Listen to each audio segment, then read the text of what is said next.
ไม่จันทางแล้วได้หลายเติบละ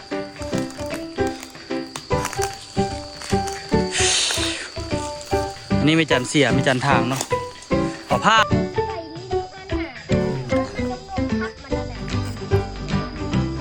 คันนั่นนะคันไอ้โบตัดมันสิทับเฮือนไหนบนเรือคันสมมติมันล้มหญ้าที่แบบว่าโบเป็นต้นใหญ่คือตอนพอมีไปตัดเมื่อกี้นะคือของผมพอมีเป็นทุกคนก็อยากยอมเหมือนกัน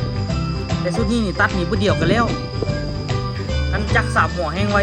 ความพาเต้นไปเท่าไหนก็มาชมกันนะดีเด้ปันมือเด้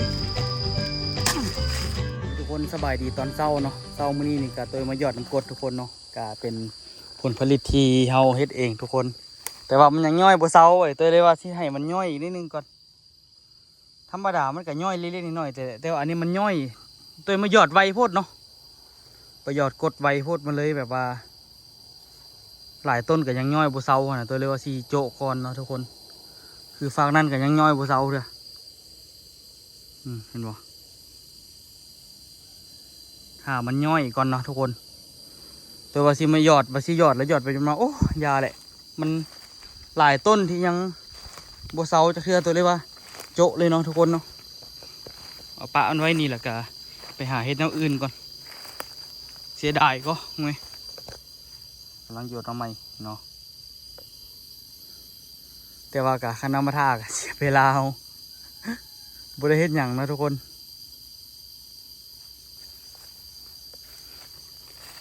อันนี้เซาแล้วอันนี้เซาย่อยแล้วบางต้นกับเซาบางต้นกับยังบ่ทุกคนเด้ตัวที่ขึ้นไปเบิ้งถึงส่วนอย่างเบิ้งเนาะทุกคนไปเบิ้งพิจารณาว่าอันน่ะสิจ้างเขามาตัดหรือสิตัดเองดีคันตัดเองนี่ก็ใช้เวลาดนเติบอยู่แต่มันก็ประหยัดงบไปได้หลายทุกคนป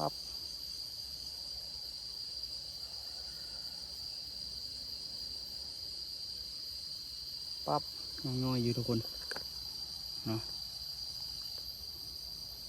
หลายต้นก็เริ่มเศร้าแล้วแหละแต่ว่าถ่ายจัก30 นาทีนะทุกคนเดี๋ยวสิเอาเป้ไปนำเป้นี่ก็มีน้ำกรดเดี๋ยวเอาน้ำกรดออกก่อนน้ำกรดมา2 ตุกทุกคนว่าตัวนี้ก็ยังบ่เศร้าย่อยปกติอันนี้เปิดหนาใหม่มันบ่น่าจะออกปานใดเนาะแต่ว่ามันคือยังย่อยอยู่ย่อยกับย่อยบ่หลายดอกเนาะมึงอย่าง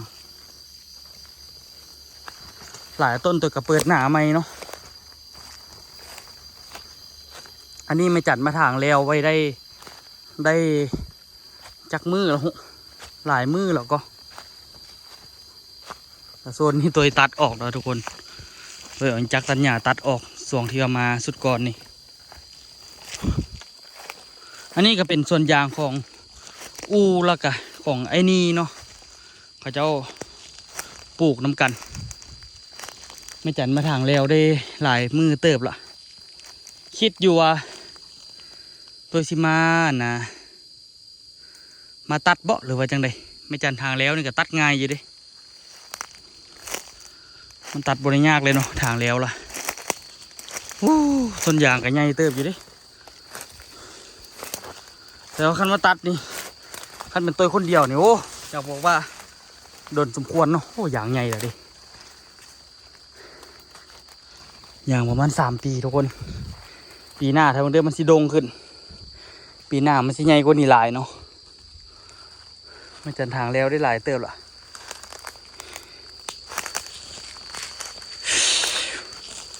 อันนี้ไม่จันเสียไม่จันทางเนาะเอาผ้าแหละทาง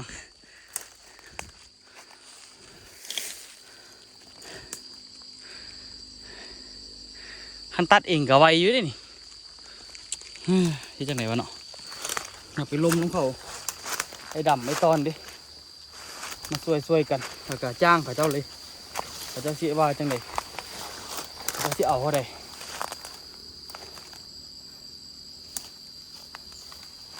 ตัดกับบุญยากดอกมันเป็นหญ้าแบบนี้ฟืดฟาดบ่เดียวแล้วเนาะเ ฮ็ดจังไดวะแต่คันจ้างเขาก็นักอยู่นี่หมูไม่จันทางแล้วไปฮอดเสร็จแล้วเบิ่งเห็นบ่คนที่ทางแล้วแบบนี้เนาะทางแล้วแบบนี้ไปหลายเติบ ไกลเติบละเราทางแล้วย้อนว่าเราย่านอันนั้นย่านตัดหญ้าสิตัดถึงต้นยางเราส่วนสีใหญ่ฮอดนี่เนาะบอกเลยว่าลำบากขนาดทุกคนส่วนสีใหญ่ได้มาฮอดสำนี่ต้นยางที่ไม่จันเฮ็ดมาเนาะตัวก็เคยขนเบี้ยคนอย่างขึ้นมาขึ้นเบิ่งว่าขนเบี้ยขึ้นมาปลูกนี่บ่เป็นธรรมดาเนาะแต่ส่วนสีฮอดยามกรีดอีกป๊าดทีเดียวตายทุกคนบอกเลยว่าตายฮอดยามกรีดนี่ตัวคือสีซิ่ง มันสูงมันสั้นทุกคนเลยเมื่อยก็คันโบเป็นไปได้มานอนพี่เลยแต่ตัวคือสีโบได้มาเฮงไปดันดอกต้นตาลก็คือสีโบไหวดอกคันที่เอามาฮอดเทิงพี่คือที่หาคนมากรีดเนาะหาคนมากะตัวไหลมาเปิดหน้าเขาเจ้าก็บ่อยากมาปานใดดอกเพราะว่ามันสีลำบากมันอย่างบ่ค่อยได้ว่าทำซะแรกๆนะพวกเราทางเลี้ยวไปได้หลายเติบหรอกก็ข้างหน้ามันก็ได้สีถ่วมหัวอะไรเนี่ยแต่ว่าถ้ามีนี่ก็ถือว่าคันว่าเอาจักมาตัดนี่ก็ไว้อยู่ทุกคนดีแท้มีจัก3 หัวเนาะมีจัก3 หัวแล้วก็ใส่นำกันเบิดอุกอังอยู่ทุกคนเลยว่าสีเอาจังไดกับหญ้าพวกนี้มันเติบนึงนั่นแหละคันสีวาเนาะ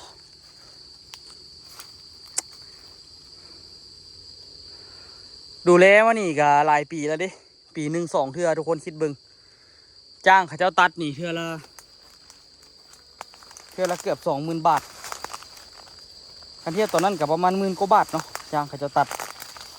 เบิดส่วนนี่เลยไปปี1เฮ็ด2 เทื่อทุกคนจ้างเท่าไหร่ก็ให้ไอ้นี่ออกคนละครึ่งเนาะเพราะว่าส่วนคนละครึ่งกับอูเด้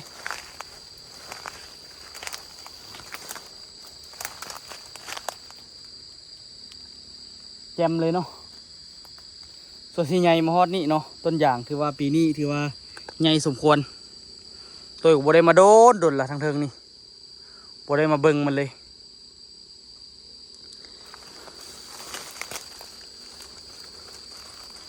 คันไม่จันทางแล้วนี่ตัดกับบ่ได้ยากดอกนี่บ่ต้องได้ระแวงที่มาตัดใส่ต้นยางฟืดฟาดบ่เดียวแล้วนี่ขนาดตัวตัดอันนั้นยังมีแต่2 ชั่วโมงนึง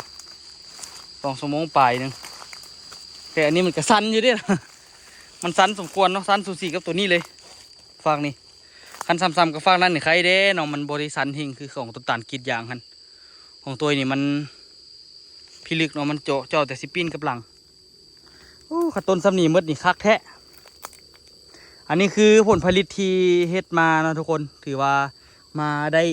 หลายสมควรละขั้นต้นมานี่สิได้เฮ็ดบอนนางลิ้นแล้วก็เฮ็ดบอนนั่งกินข้าวบอนนั่งพักผ่อนแล้วก็ดีแท้นี่เอารถขึ้นมาถึงพี่ได้นี่โอ้คือสีสบายเนาะห้ามจักห้ามอย่างขึ้นมาอันนี้รถจักรก็ได้จอดอยู่ลุมพุ่นน้ำมันก็ได้คนเอาโอ้บอกเลยว่าสมควรเนาะ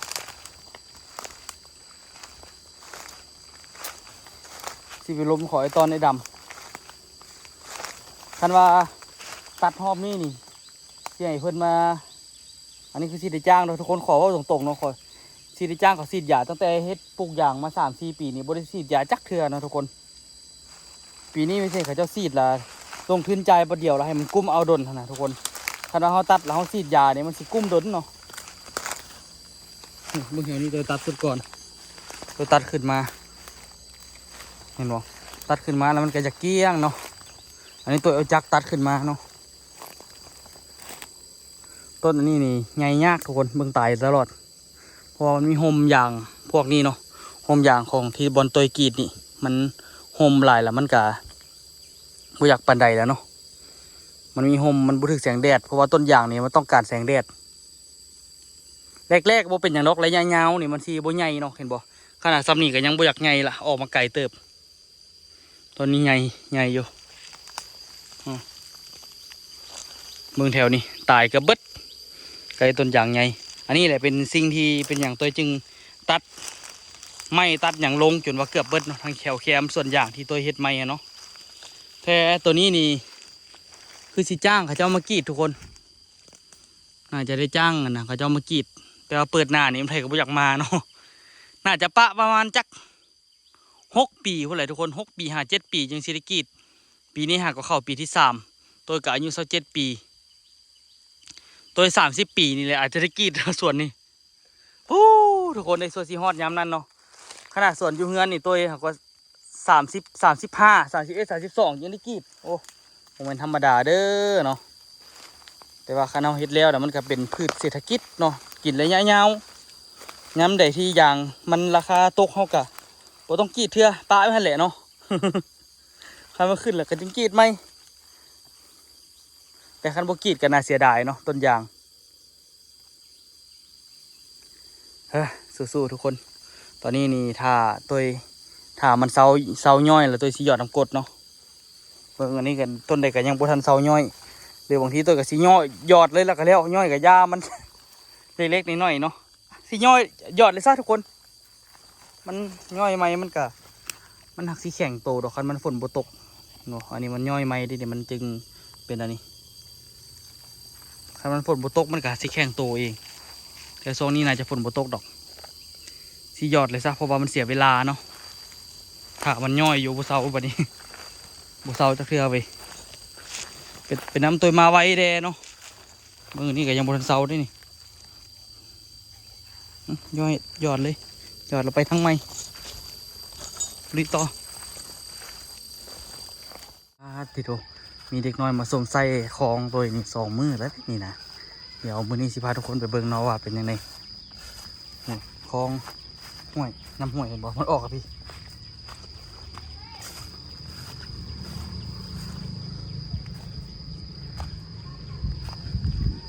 เบิ่งมึงดูมีเด็กหน่อยแถวใดมาเล่นนี่ป้าโถมานั่งอย่างอยู่นี่บ่ฮ้อนวะฮะบ่ฮ้อนบ่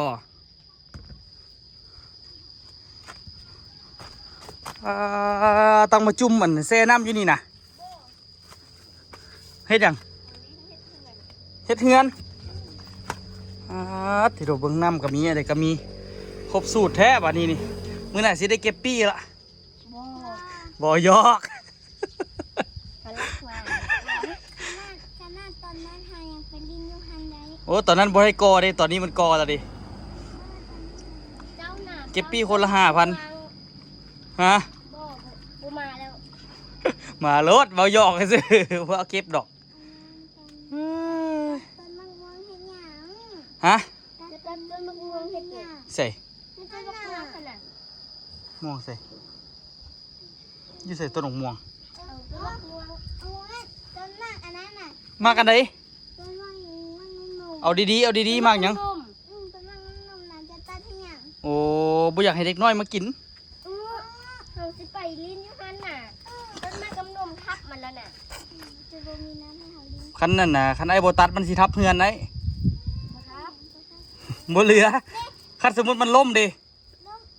งกะย่าเอ้ย คันมันทับเฮือนเด้ซะ งานเจ้า แหน่สัตว์ไอ้ตัดกะยายสัตว์ มากำนมเฮือนได้เนาะ เจ้าไปเฮ็ดให้มันคือเก่าเด้อ ได้ ขอโทษมันเนาะ ฮะปลูกไม่เอา บ่แล้วเจ้าไปเขี่ยพวกแล้วให้หันก่อนแล้วให้น้ำมันไหล ไรพูดเลยสิไปลินพูดโอ้ย มันอีกเด้อ อยู่โฮมแน่ห่วยแห้งว่าดำฮะน่ะ ตามไป แห้งว่าดำแห้งว่าตากแดดฮะน่ะ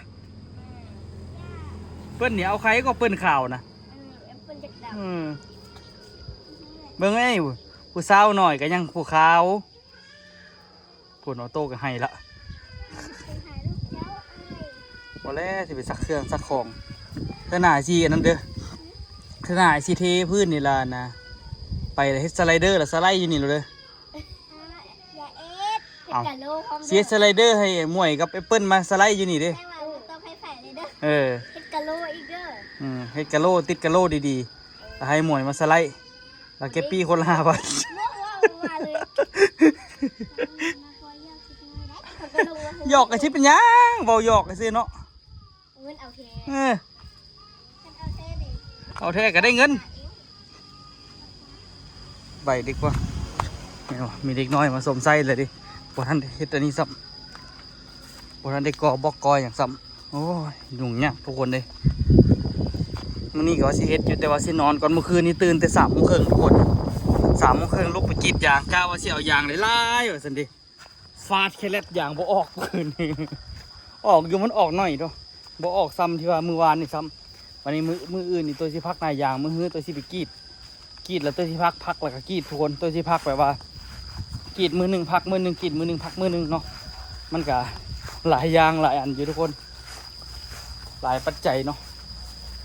คันบ่พักนายยางมันบ่ออกเนาะต้องได้พักมือไม้มือฟืนหลายสิได้คนไปไว้แล้วนี่จังหน่อยสิบ่ให้ไผมาเอาแล้วเพราะว่านะเขานานมาเอาโพดตัวสิเอาไปเฮ็ดฟืนตัวสิคนไปคนไว้ละสิเอาอันนะเขาเอิ้นหยังว่าเอาอันนะเอาขวานเนาะเอาขวานมาพาฟืนนี่ไว้เอาไปใส่ดีกว่าบ่เอาให้ไผละเขานานมาเอาโพดเนื่องมื้อนี้สิเลาะเก็บไม้พวกนี้เนาะแรงก่อนแรงสิเลาะเก็บสิเลาะอนามัยทั้งหมดนี่เก็บออกไปแล้วก็สิค่อยๆจูดเนาะมื้อนี้แดดออกแห้งๆอันนี้น่าจะจูดง่ายอยู่สิจูดคักๆก็ได้คันจูดติดนี่สิจูดเสแจนี่เอาสิจูดเสตัวนี้เนาะมันจึงบ่ได้ดึงไปไกลสิเมียนไม้พวกนี้ก่อนเมียนไม้พวกนี้แล้วก็สิจูดคานี่เลยก่อนอันนี้จูดคาบ่ได้ย้อนมีไม้ของรองแข็งแรงหลายเนาะวันนี้เฮามีเลื่อยแล้วเฮาเฮ็ดหยังก็เฮ็ดสบายละเลยสิเอามาจูดคักๆเลยเนาะมื้อแรงจูดให้มันแล้วเบิดนี่สิอนามัยให้มันแล้วเบิดนี่เนาะแล้วก็จึงไปเฮ็ดอันใหม่มันหลายเวียกโพดเนาะอุ้ยเบิ่งหนองทุกคนตอนนี้น้ำจะเต็มละมาตอนไหนก็บ่ฮู้เลยคือว่าเลยทุกคนฝนตกแท้ฝนตกว่าน้ำกับมันก็หลายเลยเนาะไม่อย่างมันก็ไปค่อนลงหันเบิดหอยก็บ่ใกล้หลายเลยบัดนั้นกลับมาเฮือนละยังบ่ได้ลมเรื่องนะตัดหญ้าช่วยสู่คำฟังเด้อฮู้สิว่าจังไดไปพาเบิ่งทานอนอุลงซานทานอนเป็นตาย่านเนาะ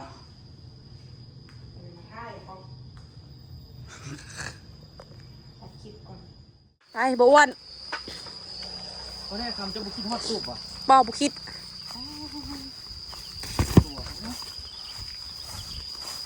คนกำลังว่าสิอันนั้นอยู่จะมีไข่บ่เฮ้ย โมมีมดยามละเราจะไปกวนมันเถอะ มึงอะไรกวนมันบุญอย่ามาใช้คำว่าเราเนาะ ไม่น่าเขาที่เอามันไข่ต้นหมักนาวยี่ดีมีอันนะ2 ต้นหรือต้นหนึ่งวะเราจะไปปลูกบนที่ว่ามันตายก่อน สิไปแล้วไปไหมฮือ แรงก่อนจริงกันนั้น ฮอนได้ เป้าไปใช่ นี่ล่ะไปตัดต้นข้าวค่อยได้ไหมจัก3 ต้นหัวสิไข่ได้ค่อยจะเอาไปตำเมียงกินอ้าวผู้เดิมมารับมะม่วง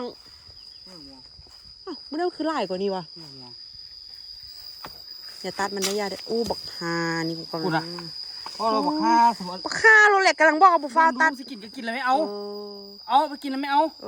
ไปทีม เอา ทีม เฮ้ยนี่ใส่อูลองซานน่ะทุกคนเพิ่งเอาแหละ เป้าเรานี่แหละ ผู้ดีนะ โอ้ยผู้นี้ใส่ดี เป้าบักค่าบักหุ่งอะไรก็มีลองขึ้นไปเบิ่งไหมครับก่อนมันลองขึ้นมาเบิ่ง อันผู้บบักฮามึงนี่นะเอามาเฮ้อค่อยแม่ผุนว่าตาขันสีวาวฮอดมึงปะนั่นกับกูเลยซะ มานั่งนี่ก่อนนะ บอไป ขึ้นว่าคนนึงก็ดู บ่อยากยางคืนมันเจ็บ กะดีคุณอ่ะไปเศร้าไปใส่ เจ็บท้อง ก่อน มันย่างขึ้นย่างลงมันเจ็บท้อง มา โอ้เจ้านี่ก็บ่เข้าใจคอยจักหน่อยเนาะเขาบ่อยากย่างขึ้นคอยเมื่อย โอ้ยางเดียวนึง เอาเดี๋ยวเย็นถ้วยมันบวงละ กับแม่จันเลยเนาะ ครับบอก ค่ะ นั่งเลยนั่งเลยเย็นจังเว้ย จัดไหม เย็นสบายจังเลย จะไปตัดนอกค่ายตัดค่ายค่อย3 วันเด้อ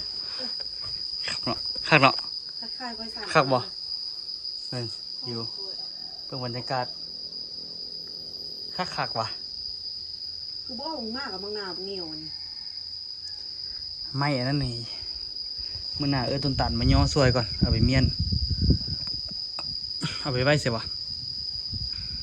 ไม่ดูกันโอ้ยปลูกมาเป็นซาดได้สมัยแหละ บริปลูกเอาเองทางธรรมศาสตร์ พ่อจอยปลูกเราบ่ ที่พ่อจ้อยปลูกที่เดือเกาะ ไปเที่ยงนะพ่อจอยไหมไม่จันกันยังเว้า ปลูกคนดัว พ่อจอยปลูกนี่อันนั้นกับแม่นั่นกันนี่เห็นหมอต้นอย่างหันจะว่าหันต้นอยู่แคมหัวน่ะใบน้อยๆหั่นน่ะ เจ้ามันใบเลยสินะ จะว่าเป็นต้นอย่างเอา จะเป็นต้นยางสัน เอาให้เจ้าเดาเลยนะ เขาก็เจ้าเขาก็ถามเจ้าถามเจ้า เอาว่าแท้ว่าให้เจ้าหู้ป่ะ เขาก็อยากฮู้นะเขาถามเจ้าจะถาม เจ้าแสดงว่าเจ้าบ่หู้ โอ้กับหัวต้นไม่ดูกับต้นไม่ดูตัวหันน่ะ ตัวอยุ่เจ๋หัวผู้หนา โอ้ก็ไม่ดูเลยหั่นน่ะ นี่นะเจ๋หัวนี่นะใบยุ่ย นี่เนี่ย ๆไม่ดูยังไม่ขยุง นี่ มื่อนั้นข่อยเกือบฟันละอันน่ะ เร็ว ข่อยเยอะสิฟันละอันน่ะผู้ที่เอามาซอยไม้ข่อยว่าอันนี้มันต้นเนี่ยคือบ่มีไปตัดว่ะโอ้มึงอย่าไปเฮ็ดเด้อนั่นเด้อต้นไม่ขยุงบ่เท่ามึงเด้อเลยนะตัดนี่มันเป็นเรื่องแล้วแหละ ไม่ขยุงว่ะน่ะ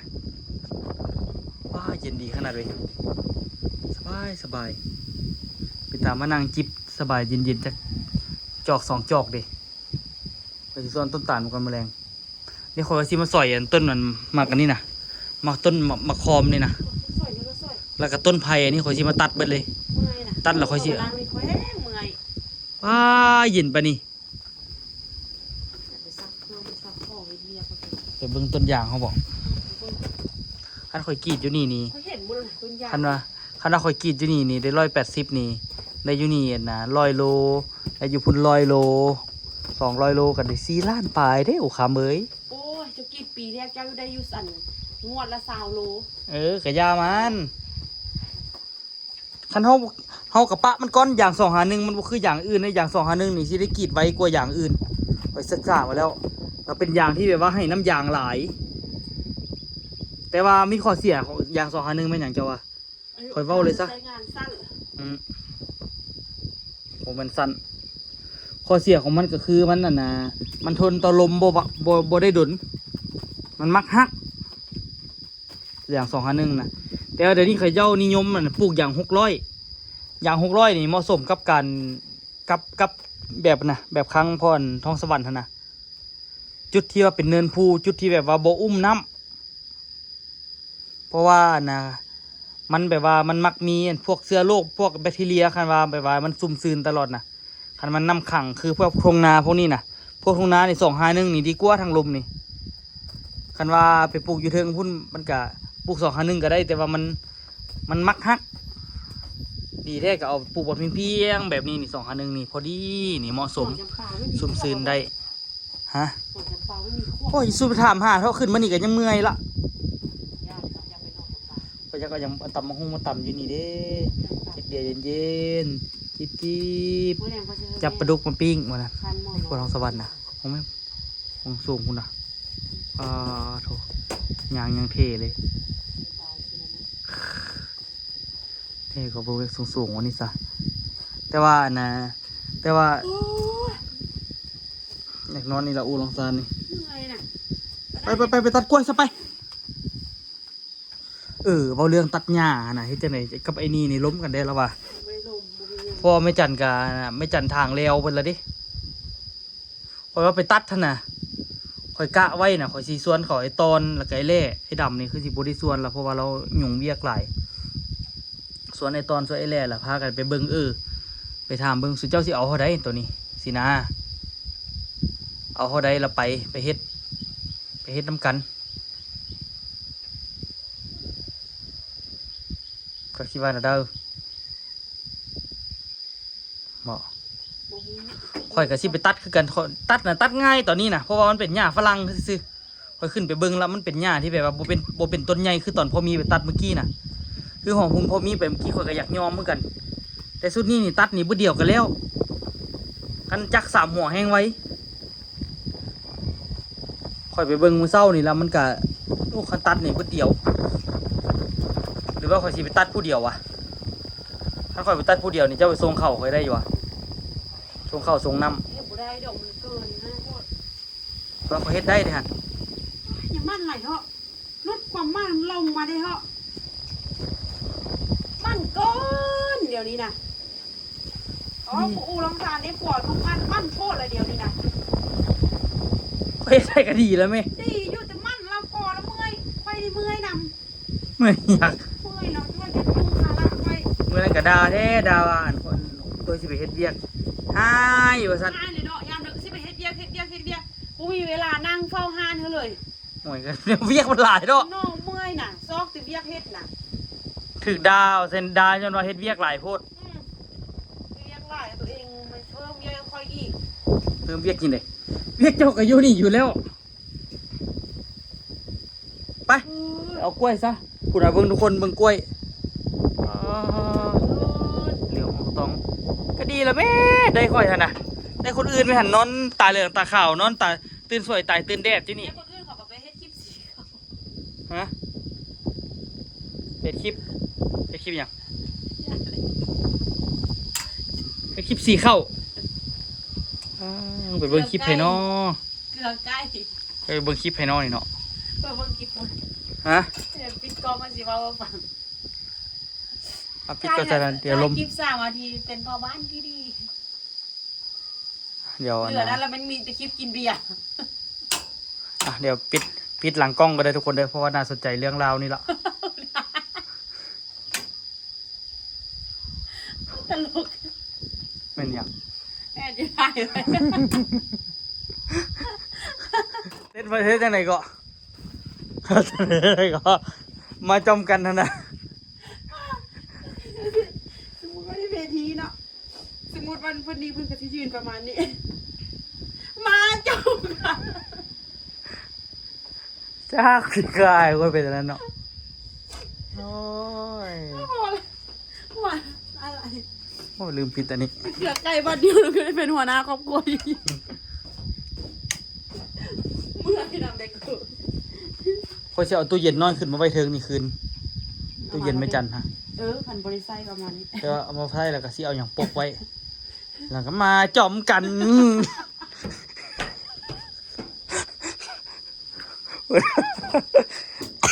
หนุ่ย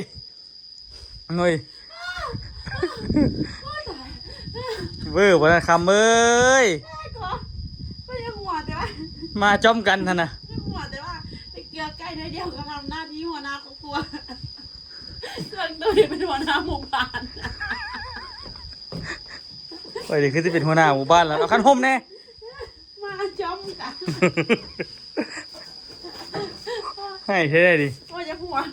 น้ำตาไหล โอ้ มาจ้อม นำมาจอมกันสิก็ได้เอาจับนี่เอากินได้ดิเนี่ยมึง ตัวเองอยากได้ยินเพลงมาจ้อม นี่จะเป็นตะกินพดกินเมี่ยงเต็มเลยโอ้หวานได้นี่บ่ได้เป็นปลากินเนาะปลากินข้าวเนาะเราบ่ได้มาเบิ่งส่วนอย่างเลยเนาะ มาแหละ ฮะโอ้จะเอาเสียบไปก่อนเสียบไปที่เรื่องจะโดดละมาตุ่มเน่าที่เพิ่ม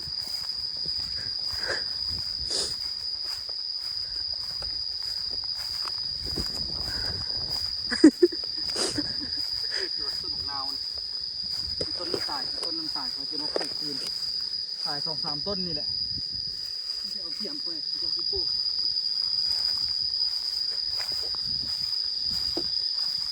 ทำเสียบสองคนชอบเห็นแน่ เศร้าเป็นกระซื้อแล้วสกุลมาก เจ้าแล้วเอาของเราไป พวกก็เอามาแล้ว มาจอมกันนั่นกับหัวโอ้ มันมีเบื้องหลังที่เจ้าหัวอะไรก็ว่า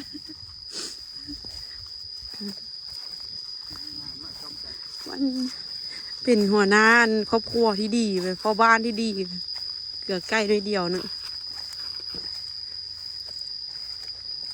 มดมันลักกินมาละพอมันตุกนะคุณนะ ฮัลโหลบอโคตรแซ่บไปนี่แซ่บบ่ อันนี้ต้นกล้วยอ่ะนะ กล้วยไอโรนต่อ ต้นกล้วย ต้นกล้วยตั้งแต่ FC ผู้นั้นเอามาให้ข่อยแต่แรกๆผู้น่ะ อืม แล้วก็ซื้อปึ้มไม่ค่อยซื้อกกสีดาค่อยซื้อกล้วยค่อยแล้วก็ติดต่อบ่ได้เลย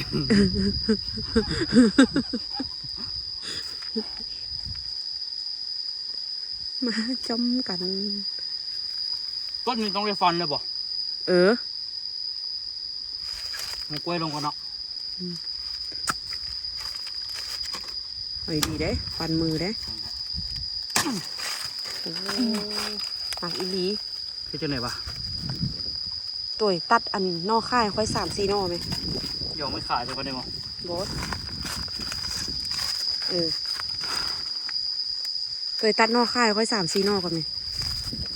เนี่ยข่อยต้องตัดเขาอันนี้เขาบ่เอาแล้วทุกคน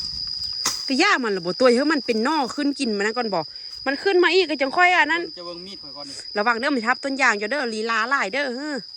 แหงวันน้อยกระเดงปะนั่น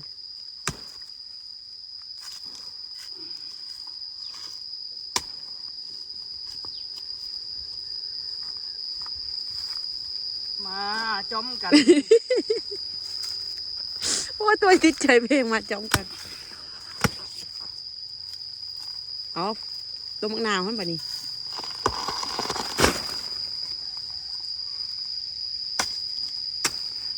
ตัวตัดนอกข้างเขาได้ไหมตัดต้นข้างน่ะจาก4 ต้น ไอ้ดัวมาเอาเลยเนาะ อืม เอาเลยผมว่าเอาต้นเดียวนี่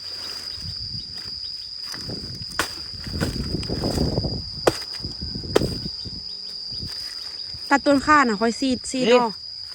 หากได้กินแล้วได้นี่เดี๋ยวออกยอดอันนี้นะ อืม ตัดจังเลย นี่ตัดไหม ฮะ ตัดต้นข้างน่ะตัวนี้น่ะตัด ต้น เออเอาจาก4 ต้นเขาจะไปตำ เอาต้นเลย เอาต้นมาฟันเลย อาหัวว่ะ บอจะไปเฮ็ดเมียงข้ากิน เอาจำ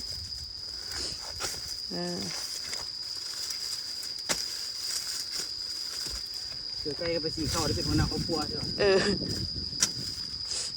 นาที ไป เอาเทเอาว่ากุลงึด เดี๋ยวตัวชีแบกกล้วยนะทุกคนเจ้าหน้าที่ละ ฮะ